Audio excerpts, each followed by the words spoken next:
ರಾಮ ಜನ್ಮಭೂಮಿಯ ವಿವಾದ ಬಂದಾಗಲೇ ಅದು ರಾಜಕೀಯಕ್ಕೆ ಒಳಗಾಯಿತು. ಆ ನಂತರ ಬಾಬ್ರಿ ಮಸೀದಿ ಕೆಡವಿದ ನಂತರ ಮತ್ತಷ್ಟು ರಾಜಕಾರಣ. ಅದಾದ ನಂತರ ಸುಪ್ರೀಂ ಕೋರ್ಟ್ ತೀರ್ಪು ಬಂದ ನಂತರ ಮಗದಷ್ಟು ರಾಜಕಾರಣ.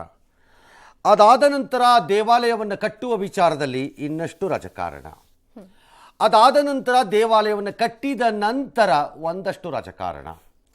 ಕಟ್ಟಿದ ಎಲ್ಲ ಮುಗಿದ ಮೇಲೆ ಪ್ರಾಣ ಪ್ರತಿಷ್ಠಾಪನೆ ವಿಷಯದಲ್ಲಂತೂ ವಿಪರೀತ ರಾಜಕಾರಣ.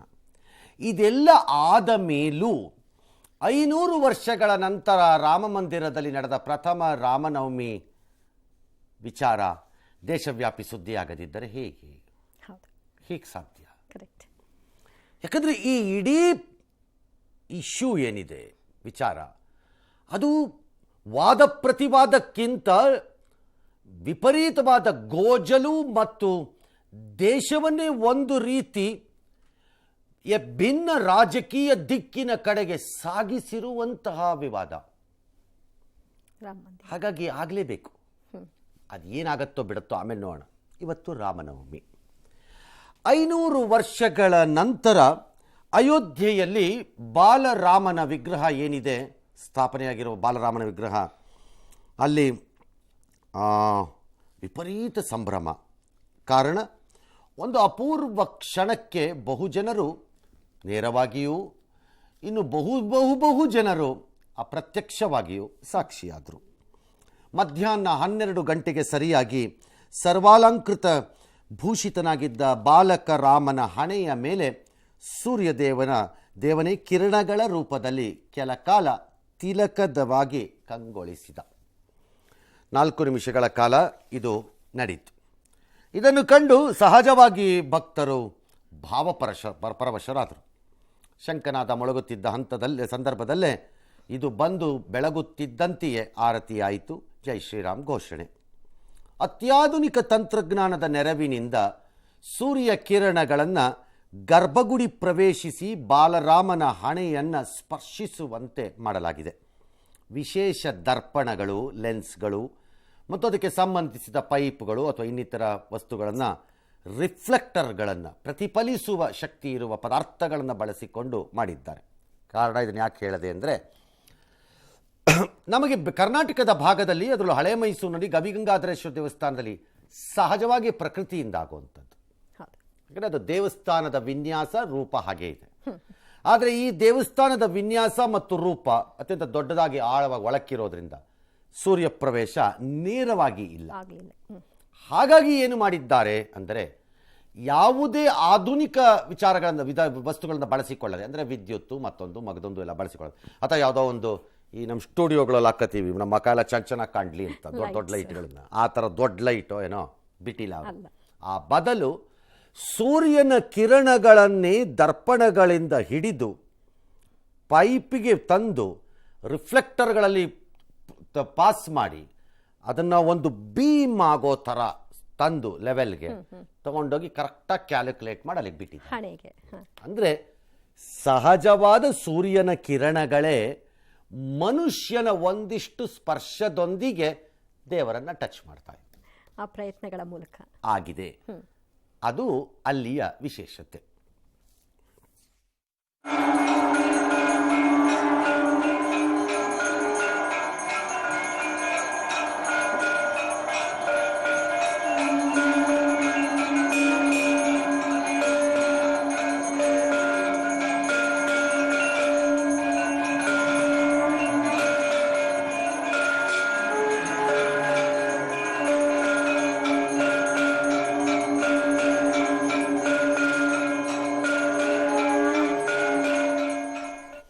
ಸೂರ್ಯವಂಶೀಯೂ ಆಗಿರುವಂತಹ ಶ್ರೀರಾಮಚಂದ್ರನಿಗೆ ಸಹಜವಾಗಿ ಅದನ್ನು ಮಾಡಿದ್ದಾರೆ.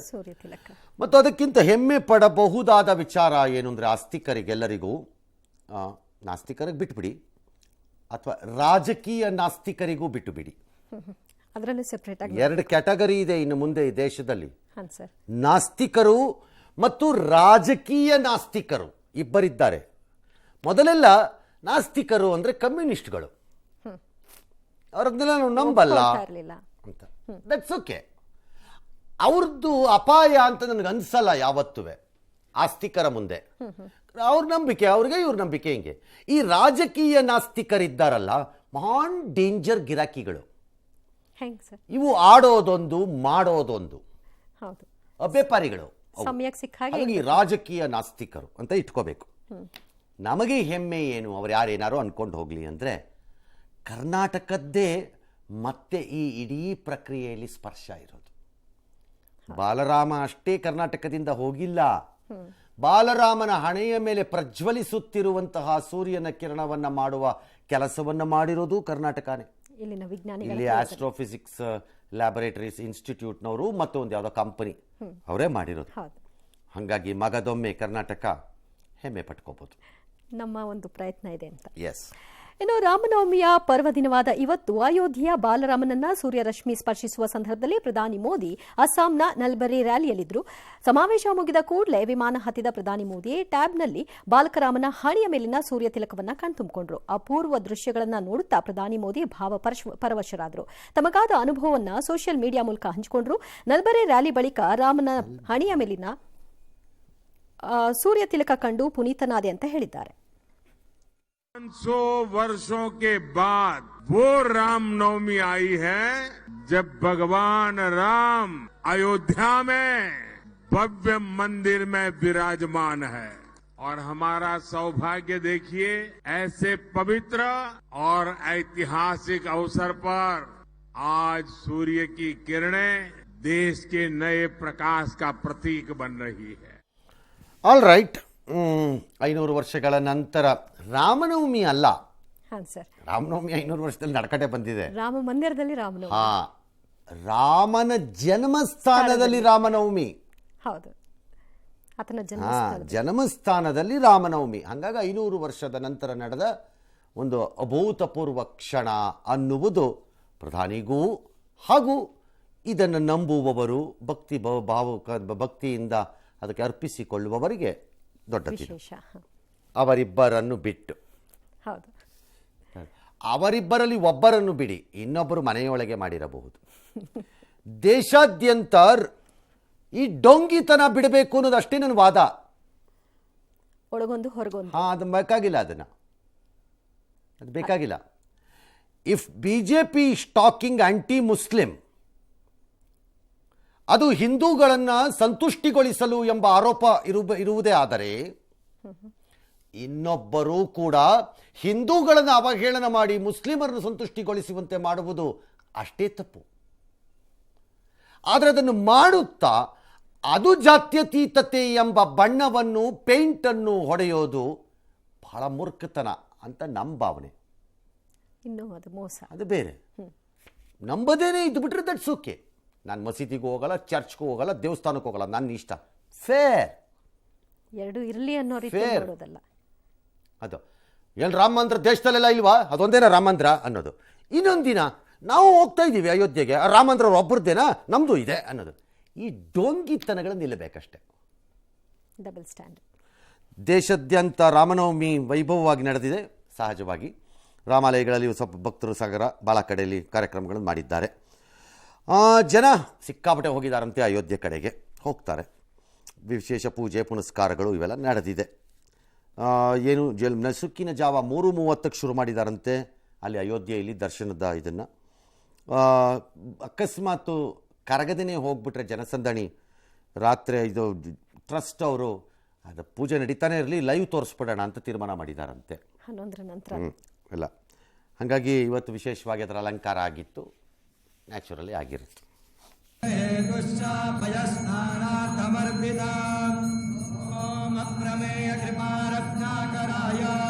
ಭಗವತೆ ಶ್ರೀರಾಮಚಂದ್ರಾಯ ನಮಃ. ಪಯಸ್ನಾನಂ ಸಮರ್ಪಯಾಮಿ.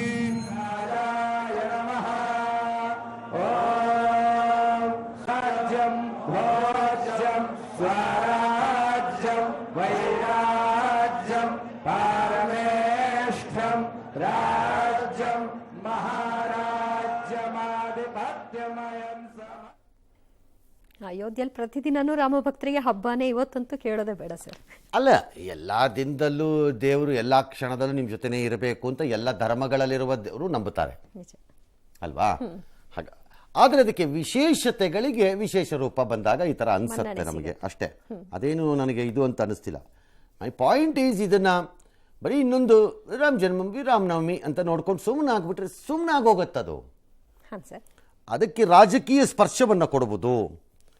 ಒಂದು ಕಾಲದಲ್ಲಿ ಅದಕ್ಕೆ ವಿರುದ್ಧವಾಗಿ ನಿಂತವರು ಇವತ್ತು ಅದರ ನಿರ್ಮಾತೃ ನಾವೇ ಎಂಬಂತಹ ಬಂಡತನಗಳಲ್ಲಿ ಮಾತನಾಡುವುದು, ಇದನ್ನು ಸಹಿಸಕ್ಕಾಗಲ್ಲ.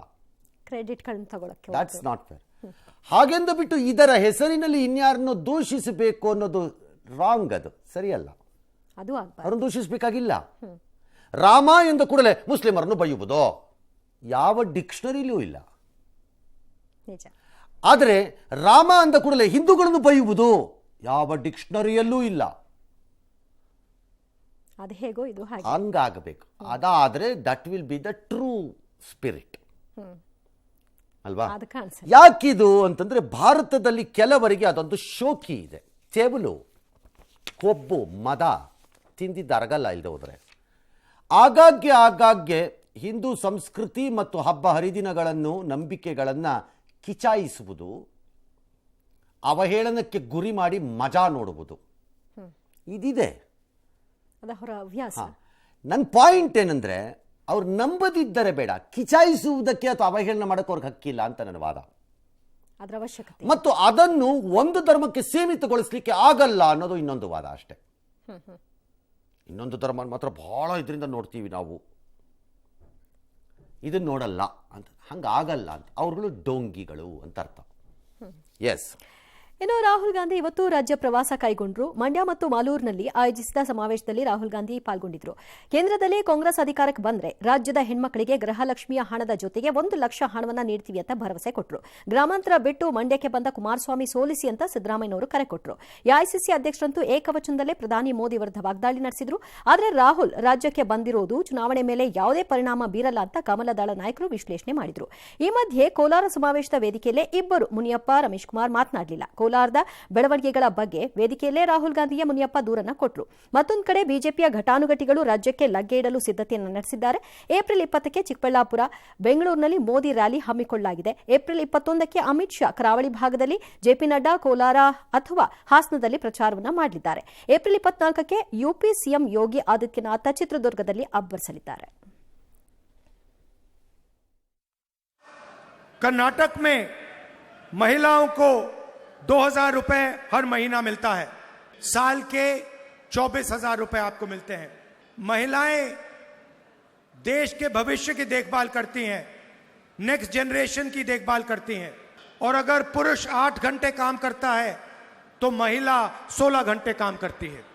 इसीलिए हिंदुस्तान के हर गरीब परिवार में एक महिला को कांग्रेस पार्टी और इंडिया गठबंधन की सरकार साल के 1 लाख रुपए सीधा बैंक अकाउंट में डाल के देने वाली है. आज आपको ಈ ಬಾರಿ ಕುಮಾರಸ್ವಾಮಿ ಅವರು ಅಲ್ಲೇ ಗ್ರಾಮೀಣ ಲೋಕಸಭಾ ಕ್ಷೇತ್ರದಿಂದ ನಿಲ್ಬೋದಾಗಿತ್ತು. ಆದರೆ ಅಲ್ಲಿ ನಿಲ್ಲಿಕ್ಕಾಗದೇನೆ ಅಲ್ಲಿ ಸೋಲ್ತೀವಿ ಅಂತಕ್ಕಂಥ ಭಯದಿಂದ ಮಂಡ್ಯಕ್ಕೆ ಬಂದಿದ್ದಾರೆ. ಇಲ್ಲಿ NDA ಅಭ್ಯರ್ಥಿಯಾಗಿ ಸ್ಪರ್ಧೆ ಮಾಡಿದ್ದಾರೆ. ನಾನು ನಿಮ್ಮಲ್ಲಿ ಅತ್ಯಂತ ಕಳಕಳಿಯಿಂದ ಪ್ರಾರ್ಥನೆ ಮಾಡ್ತಕ್ಕಂಥದ್ದು, ಕುಮಾರಸ್ವಾಮಿ ಅವರನ್ನ ಮಂಡ್ಯ ಲೋಕಸಭಾ ಕ್ಷೇತ್ರ. ಮೋದಿ ಸುಳ್ಳಿನ ಸರ್ದಾರ. ಪ್ರತಿ ಒಂದು ಮಾತಿಗೆ ಮೋದಿ ತನ್ನ ಹೆಸರೇ ಹೇಳ್ಕೊಳ್ತಾನೆ. ಪ್ರತಿ ಒಂದು ಕಾರ್ಯಕ್ರಮಕ್ಕೆ ಇದು ಮೋದಿ ಗ್ಯಾರಂಟಿ, ಇದು ಮೋದಿ ಯೋಜನೆ, ಇದು ಮೋದಿ ಸ್ಕೀಮು. ಮತ್ ಮೋದಿ ಮೋದಿ ಅಂತ ಅವ್ರು ಹೇಳ್ಕೊಳ್ಳುವಾಗ ನಾವು ಯಾರಿಗೆ ಕ್ರಿಟಿಸೈಸ್ ಮಾಡಬೇಕು ನೀವೇ ಹೇಳಿ. ಈಗ ನಾವು ಹೇಳ್ತೇವೆ ಕಾಂಗ್ರೆಸ್ ಪಾರ್ಟಿ ಕೆಲಸ ಮಾಡ್ತು, ಇದು ನಾವು ಹೇಳ್ತೇವೆ. ಮೋದಿ ಏನ್ ಹೇಳ್ತಾನೆ? ರಾಹುಲ್ ಗಾಂಧಿ ಅವರು ಹೇಳ್ದಂಗೆ ಗಂಡಸರು 8 ಗಂಟೆ ಕೆಲಸ ಮಾಡ್ತಾರೆ, ಹೆಣ್ಮಕ್ಳು 12 ಗಂಟೆ ಕೆಲಸ ಮಾಡ್ತಾರೆ. ಅದರಲ್ಲಿ ಮೋಸ್ಟ್ಲಿ ಅಡಿಗೆ ಮನೆಯಲ್ಲಿ ಮಾಡೋದು ಸೇರಿದೆ ತಾನೆ? Included sir. ಇನ್ಕ್ಲೂಡೆಡ್. ಹಂಗ ಶಾಮನು ಶಿವಶಂಕರಪ್ಪನವ್ರಿಗೆ ಹೇಳಲೇಬೇಕು, ಅದನ್ನು ಅವ್ರ ಮಾತನ್ನ ಅಂತ ಹೇಳಲೇಬೇಕಾಗಾರೆ. ಯಾಕಂದ್ರೆ ಅಡಿಗೆ ಮನೆ ಕೆಲಸ ಅನ್ಇಂಪಾರ್ಟೆಂಟ್ ಅಂತ ಕನ್ಸಿಡರ್ ಮಾಡ್ದಂಗೆ ಅದೊಂದು ಕೆಲಸನೇ ಅಲ್ಲ ಅನ್ನೋ ಥರ ಹೇಳಿದ್ರೆ ಅದನ್ನು ಹೇಳಬೇಕದು. All right. ಈ 1 ಲಕ್ಷ ರೂಪಾಯಿದು ಏನು ಅವ್ರು ಇವತ್ತು ಹೇಳ್ತಾ ಇದ್ದಾರೆ, ಅದು ಕರ್ನಾಟಕ ರಾಜ್ಯಕ್ಕೆ ಸೀಮಿತವಾದ್ದಲ್ಲ, ಅದು ರಾಷ್ಟ್ರೀಯ ಪ್ರಣಾಳಿಕೆಯಲ್ಲಿ ಪಕ್ಷ ಘೋಷಣೆ ಮಾಡಿರೋವಂಥದ್ದು. ಹಾಗಾಗಿ ಅದು ಅವರು ಅಧಿಕಾರಕ್ಕೆ ಬಂದರೆ ಅದು ರಾಷ್ಟ್ರ ಮಟ್ಟದಲ್ಲಿ ಜಾರಿಗೆ ಬರಬೇಕು. ಗೊತ್ತಾಯ್ತಲ್ಲ? ನನಗೇನೊಂದು ಆಸೆ ಇದೆ, ಆಗತ್ತೋ ಬಿಡುತ್ತೋ ಗೊತ್ತಿಲ್ಲ, ಒಂದು ಆಸೆ. ನೀವು ಅಧಿಕಾರಕ್ಕೆ ಬಂದರೆ ಕೊಟ್ಟೆ ಕೊಡ್ತೀರಿ, ನಮಗೇನು ಪ್ರಾಬ್ಲಮ್ ಇಲ್ಲ, ನಮ್ಮ ಹೆಣ್ಮಕ್ಳು they will be happy. Okay 1,24,000 ರೂಪಾಯಿ ಸಿಕ್ಕತ್ತಾರೆ, ಯಾವನ್ರಿ ಬೇಡ ಅನ್ನೋಕ್ಕಾಗತ್ತೆ? ನಮ್ಮ ಹೆಣ್ಮಕ್ಳು ಹ್ಯಾಪಿ ಆಗ್ತದೆ. ನೀವು ಅಧಿಕಾರಕ್ಕೆ ಬರದೇ ಹೋದರೆ ಸುಮ್ಮನೆ ವೇಸ್ಟ್ ಆಗಿಬಿಡುತ್ತೆ ಈ ಸ್ಟೇಟ್ಮೆಂಟ್ಗಳೆಲ್ಲ. ಹಾಗಾಗಿ ನೀವು ಬರಬಹುದೇನೋ ಅಂದ್ಕೊಂಡು 120 ಜನನೋ 30 ಜನನೋ 40 ಜನನೋ 16 ಜನನೋ ಎಷ್ಟೋ ಓಟ್ ಕೊಟ್ಟಿರ್ಬೋದಪ್ಪ. ಅವ್ರಿಗೆಲ್ಲ ಬೇಸರ ಮಾಡೋದು ತಪ್ಪಲ್ವಾ? ಮತ್ತೆ ಅವ್ರನ್ನ ಹೆಂಗೆ ಗುರುತಿಸಿ ಕೊಡೋಕ್ಕಾಗತ್ತೆ ಸರ್? ಅಲ್ಲ, ಅವ್ರನ್ನ ಗುರುತಿಸಿ ಕೊಡೋಕ್ಕಾಗಲ್ಲ. ಹೆಣ್ಮಕ್ಳು ಅಂದರೆ ಎಲ್ಲ ಒಂದೇ ಅಂತ ಕನ್ಸಿಡರ್ ಮಾಡಿ ಸ್ಟೇಟಿಂದಾನೇ ಏನಾರು ಒಂದು 50,000 ರೂಪಾಯಿ ಕೊಡ್ಸೋಕ್ಕಾಗತ್ತಾ ನೋಡಿ. ನೀವು ಬರ್ತೀರೋ ಬರಲ್ವೋ? ಈ ಕೊಡ್ತಿರೋ 2,000ನೇ ಸಿಗ್ತಿಲ್ಲ ಅಂತ ಎಷ್ಟೋ ಹೆಣ್ಮಕ್ಳು ಹೇಳ್ತಿದ್ದಾರೆ ಸರ್. ಆಯ್ತು, ಇನ್ನೊಂದು ಸ್ವಲ್ಪ ಜಾಸ್ತಿ ಮಾಡಿದ್ರೆ ಆಯ್ತು, ಆಮೇಲೆ ಸರಿ ಮಾಡಿಕೊಟ್ರೆ ಆಯ್ತು ಅದನ್ನು. ಹಾಗಾಗಿ ಏನಾದ್ರು ಒಂದು ಕೊಟ್ಟರೆ ಸ್ವಲ್ಪ ಖುಷಿ ಆಗ್ಬೋದು ನಮಗೆ ಅಂತ ಅನ್ಕೋಬೋದು ಅಂತ ನನ್ನ ವಾದ. ಯಾಕಂದರೆ ಅಲ್ಲಿ ರಾಷ್ಟ್ರ ಮಟ್ಟದಲ್ಲಿ ಬಂದರೆ ಕೊಟ್ಟೆ ಕೊಡ್ತೀರಿ, ಬರದೇ ಹೋಗ್ಬಿಟ್ರೆ ವೇಸ್ಟ್ ಅಲ್ಲ, ಅನೌನ್ಸ್ಮೆಂಟ್ ಅಲ್ಲ. ನಂಬಿ ಓಟ್ ಹಾಕ್ತಾ ಹಾಗಾಗಿ ಸ್ವಲ್ಪ ನಂಬಿರೋಂಥಕ್ಕೆ ಒಂದು 50,000 ಅಟ್ಲೀಸ್ಟ್, ಒಂದು ಬೇಡ. 50. ಲೋಕಸಭಾ ಚುನಾವಣೆಯಲ್ಲಿ CM ರಾಜೀನಾಮೆ ನೀಡಬಹುದು, ನಂತರ ಆಮೇಲೆ ಅದಕ್ಕೆ DK ಶಿವಕುಮಾರ್ ಬರ್ತಾರೆ ಅಂತೆಲ್ಲ ಏನೇನೋ ಚರ್ಚೆಗಳು. ರಾಹುಲ್ ಗಾಂಧಿ ಇವತ್ತು ಭಾಷಣ ಮಾಡುವಾಗೆಲ್ಲೋ ಮಂಡ್ಯದಲ್ಲೋ ಎಲ್ಲೋ ಸಿದ್ದರಾಮಯ್ಯನವ್ರನ್ನ ಮಾತಾಡುವಾಗ CM ಸಿದ್ದರಾಮಯ್ಯನವ್ರನ್ನು ಪಕ್ಷದ ಅಧ್ಯಕ್ಷರೆಂದು, DK ಶಿವಕುಮಾರ್ ಅವ್ರನ್ನ ಮುಖ್ಯಮಂತ್ರಿ ಎಂದು ಸಂಬೋಧಿಸ್ಬಿಟ್ರು. ಸರಿ, ಯಾರು ಮಿಸ್ಟೇಕು? ಬರ್ಕೊಟ್ರ ಸ್ಪೀಚ್ ಏನಾರು ರಿಟರ್ನ್ ಸ್ಪೀಚ್ ಇರಬಹುದು. ಈಗ ಎಲ್ಲರಿಗೂ ಚರ್ಚೆ, ಪ್ರತಿಪಕ್ಷಗಳಿಗೆಲ್ಲ ಆಹಾರ, ಕೆಲವರೆಲ್ಲ ಅಯ್ಯೋ ಚುನಾವಣೆ ಮುಗಿದು 15 ಡೇಸಲ್ಲೇ ಖಾಲಿ ಸಿದ್ದರಾಮಯ್ಯ ಅಂತ ವಾದ. ಆಯ್ತು, ನೋಡೋಣ ಫಸ್ಟ್ ಏನು ಅಂತ. ಕರ್ನಾಟಕ ಜನರಿಗೆ ನಮಸ್ಕಾರ. Kharge G, Congress president, Siddaramaiah G, our chief minister, DK Shivkumar ji, K.H. Munyappa ji, senior leaders of the Congress party, my beloved party workers. ಇಲ್ಲ, ಅಲ್ಲಿ ಹಂಗಾಗಲಿಲ್ಲ ಅನಿಸುತ್ತೆ. ಅಲ್ಲಿ ಬರ್ದವ್ರು ಏನು ಮಾಡಿದ್ದಾರೆ, Mallikarjuna Kharge ji Congress president. Sir, ಅರ್ಥ ಆಯ್ತಲ್ಲ? ಚೀಫ್ ಮಿನಿಸ್ಟರ್ ಸಿದ್ದರಾಮಯ್ಯ ಹಾಕ್ಬಿಟ್ಟು ಆಮೇಲೆ ಚೀಫ್ ಮಿನಿಸ್ಟರ್ ಅಂತ ಹಾಕಿದ್ದಾರೆ ಅನ್ಸತ್ತೆ ಲಿಸ್ಟಲ್ಲಿ. ಸಾಹೇಬ ಅದನ್ನ ಹಂಗೆ ಓದ್ಕೊಂಡು ಹೋಗಿರೋವಾಗ ಅದು ಅರ್ಥ ಹಿಂಗೆ ತಂದು ಇಟ್ಟಿದೆ, ಅವ್ರನ್ನ ಚೀಫ್ ಮಿನಿಸ್ಟರ್. ಹಾಗೆ ಇಲ್ಲದಿದ್ದರೆ I will have A serious objection with Rahul Gandhi. ದೇಶದಲ್ಲಿ ಉಳ್ಕೊಂಡಿರೋದು ಅಥವಾ ಉಳ್ಕೊಂಡಿರೋದಲ್ಲ, ಇರೋದು 3 ರನ್ ಹಾಕೋ ಮುಖ್ಯಮಂತ್ರಿಗಳು, ಅವ್ರ ಹೆಸರು ಗೊತ್ತಿಲ್ಲ ಅಂತಂದ್ರೆ ಅರ್ಥ ಏನು? ನಿಮ್ಮ ಪಕ್ಷದವ್ರನ್ನ ಮರ್ತು ಬಿಡ್ತೀರಾ? ಸ್ಕೂಲಲ್ಲಿ 1000 ಮಕ್ಕಳಿದ್ರೆ ಎಲ್ಲ ಮಕ್ಕಳ ಹೆಸರು ತಿಳ್ಕೊಳ್ಳೇಬೇಕು ಅಂತ ಟೀಚರ್ಗೆ ಹೇಳಿದ್ರೆ ಕಷ್ಟ ಆಗ್ಬೋದು. ಲೀಡರ್ಗಳ ಹೆಸರಾದ್ರೂ ಗೊತ್ತಿರುತ್ತೆ. ಲೀಡರ್ ಅಲ್ಲ ನಾನು ಹೇಳೋದು, ಕ್ಲಾಸ್ ಲೀಡರ್. ಆ ಸ್ಕೂಲಲ್ಲಿರೋ ಟೀಚರ್ಗಳ ಹೆಸರು ಗೊತ್ತಿರಬೇಕಲ್ಲಪ್ಪ ಅವ್ರಿಗೆ, ಅಟ್ಲೀಸ್ಟು ಎಲ್ಲ ಮಕ್ಕಳ ಹೆಸರು ತಿಳ್ಕೊಳಕ್ಕಾಗಲ್ಲ. ಹಾಗಾಗಿ ಇರೋ 3-4 ಚೀಫ್ ಮಿನಿಸ್ಟರ್ಗಳ ಹೆಸರು ಜ್ಞಾಪಕ ಇರಲ್ಲ ರಾಹುಲ್ ಗಾಂಧಿಗೆ ಅಂದರೆ ಇಟ್ ವಿಲ್ ಬಿ ಅಮೇಝಿಂಗ್. ಹಂಗಾಗಿ ಅದು ಹಂಗೆ ಆಗಿಲ್ಲ. ನನ್ನ ಪ್ರಕಾರ ಹಿಂಗೆ ಬರ್ಕೊಡೋದು, ಹಾಗೆ ಬರ್ಕೊಡ್ತಾರೆ, ಲಿಂಕ್ ಬೇರೆ ಥರ. ಅದು ಓದೋವಾಗ ಈ ಕಾಮ ಫುಲ್ ಸ್ಟಾಪ್ ಎಲ್ಲ ಕರೆಕ್ಟಾಗಿ ಹಾಕಿಲ್ಲ, ಮಾಡಿಲ್ಲ, ಅವ್ರು ನೋಡಿಲ್ಲ, ಓದ್ಬಿಟ್ಟಿದ್ದಾರೆ ಮೋಸ್ಟ್ಲಿ. ಎರಡನೇದು ನಂಬರ್ 2 ಪಾಯಿಂಟ್, ಹೆಂಗೆ 15 ದಿನ ಆದಮೇಲೆ ಚೇಂಜ್ ಮಾಡ್ತೀರ್ರಿ? ಈಗ ಯಾರೋ ಹೇಳಿದಾರಂತೆ, ಯತ್ನಾಳು ಅವರು ಇವರೆಲ್ಲ 15 ಡೇಸ್ ಓವರ್. ಯಾರು? ಯತ್ನಾಳ್ ಅವ್ರು ಹೇಳಿ ಸಿದ್ದರಾಮಯ್ಯ. ಹೆಂಗೆ DK ಶಿವಕುಮಾರ್ನವ್ರನ್ನ ಆ ಸ್ಥಾನದಲ್ಲಿ ತರ್ನಿ, ಅದೇ ಹೇಗೆ ಅಂತ ಆರಿಸ್ಬಿಡೋದು ಅಂತ ಹೆಂಗಾಗತ್ತೆ? ಕಾಂಗ್ರೆಸ್ ಪಕ್ಷದ ಒಳಗಡೆ ಅಥವಾ DK ಶಿವಕುಮಾರ್ ಹೇಳ್ಕೊಂಡಿರೋದು ಅಥವಾ ನಮಗೆ ಅರಿವಿಗೆ ಬಂದಿರುವುದು ಇರೋದ್ರಲ್ಲೂ 2.5 ವರ್ಷ ಪ್ಲಾನ್ ತಾನೆ. ಹೌದು, ಇನ್ನು 1.5 ವರ್ಷ ಇದೆಯಲ್ರಪ್ಪ, ತಕ್ಷಣಕ್ಕೆ ಆಗ್ಬಿಡುತ್ತೆ. ಅದು ಹಿಂಗಾಗ್ಬಿಡುತ್ತೆ. ಅಗ್ರಿಮೆಂಟ್ ಕೆನಾಟ್ ಬಿ ವೈಲೇಟೆಡ್ ಅಂತ ಅನ್ಬೋದು ಯಾರಾದರೂ ಆಗಿದ್ರೆ. ಹಾಗಾಗಿ ಅದು ಆ ರಾಹುಲ್ ಗಾಂಧಿಯ ರೀಡಿಂಗನ್ನು ತುಂಬ ಗಂಭೀರವಾದ, ಬಹುದೊಡ್ಡ ಆಳವಾದ, ಗಹನವಾದ, ಆಳವಾದ ರಾಜಕೀಯ ಚರ್ಚೆಗೆ ಒಳಪಡಬೇಕಾದ ಅವಶ್ಯಕತೆ ಇಲ್ವೇನಪ್ಪ. ಬಟ್ ಅವ್ರು ಹೇಳ್ತಿದ್ದ ಹಾಗೆ ಎಲ್ಲರೂ ಒಮ್ಮೆಲೆ ಅವ್ರ ಕಡೆಗೆ ತಿರುಗ್ಬಿಟ್ರು ಸರ್ ಸ್ಟೇಜಲ್ಲಿದ್ದು. ಯಾರ ಕಡೆಗೆ? ರಾಹುಲ್ ಗಾಂಧಿ ಹೇಳ್ತಿದ್ದಕ್ಕೆ ಅದನ್ನ ಹೇಳೋಲ್ಲ. ಅದೇ ಅವ್ರಿಗೆಲ್ಲ ಕನ್ಫ್ಯೂಸ್ ಆಗಿರುತ್ತಲ್ಲ, ಗಾಬರಿ ಆಗಿರುತ್ತೆ, ಏನು ಹೇಳ್ತಿದ್ದಾರೆ ಅಂತ. ಒಬ್ಬೊಬ್ಬರಿಗೂ ಒಂದೊಂಥರ ಭಾವನೆಯೂ ಬಂದಿರಬಹುದು ಡಯಾಸ್ ಮೇಲೆ, ಯಾರಿಗೆ ಗೊತ್ತು.